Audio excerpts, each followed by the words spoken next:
सोने आणि चांदी आता सामान्यांच्या आवाक्याबाहेर गेलेली आहे। चांदी 15,000, सोनं 2,500 रुपयांनी महागलंय।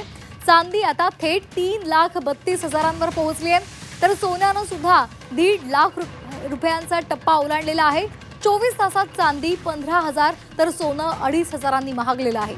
नवीन वर्षाच्या 20 दिवसांमध्ये सोन्याचे दर 15,000 रुपयांनी वाढलेले आहेत, तर चांदीचे दर तब्बल 78,000 वाढलेले आहेत। आताची महत्त्वाची बातमी, सोनं आणि चांदीचे दर हे आता सामान्यांच्या आवाक्याच्या बाहेर गेलेले आहेत। वाल्मिक जोशी आमचे प्रतिनिधी आपल्यासोबत जोडले गेलेले आहेत।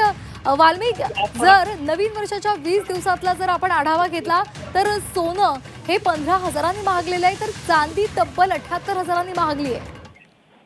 निश्चितच बघायला गेलं तर सोनं चांदीचा दर जो हा सातत्यानं वाढ होत असताना सर्वसामान्यांना सोनं चांदी घेणं अशक्य झालेलं आहे, कारण की याच्या मागची मूळ कारणं बघायला गेलं तर अमेरिका आणि इराणचा जो संघर्ष चाललाय त्याचा परिणाम हा सोनं चांदीवर पाहायला मिळतो। तर दुसरीकडे बघायला गेलं तर आंतरराष्ट्रीय पातळीवर जे डॉलरची तुलना जी आहे भारतीय रुपया घसरल्या कारणामुळे याचा परिणाम सोनं चांदीवर वाढताना पाहायला मिळतोय। यामुळे सोनं आणि चांदी हे सेफ झोन आहे आंतरराष्ट्रीय पातळीवर, त्यामुळे सोनं चांदी आंतरराष्ट्रीय पातळीवर खरेदी करणं मोठ्या प्रमाणात चाललंय आणि त्याचाच परिणाम जो आहे हा जळगावच्या सुवर्णनगरीवर पाहायला मिळतात आहे। यामुळे सातत्यानं सोनं चांदी हे प्रचंड महाग होत चाललेलं पाहायला मिळतंय आणि याचाच परिणाम कधी बघायला गेला तर चांदी जी आहे ही मोठ्या प्रमाणात वाढ होताना पाहायला मिळते। चांदीचा जो वापर आहे solar panel, electric cars, electric bike यामध्ये त्यांची मागणी मोठ्या प्रमाणात वाढली आहे, त्यामुळे चांदीचा दर देखील वाढताना पाहायला मिळतात आहे।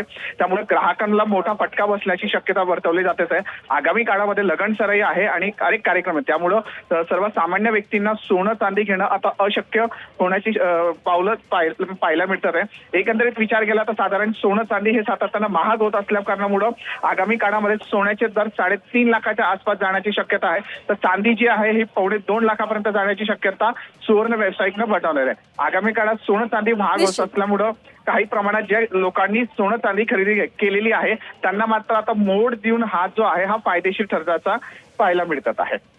धन्यवाद वाल्मिक दिलेल्या या सविस्तर माहितीसाठी।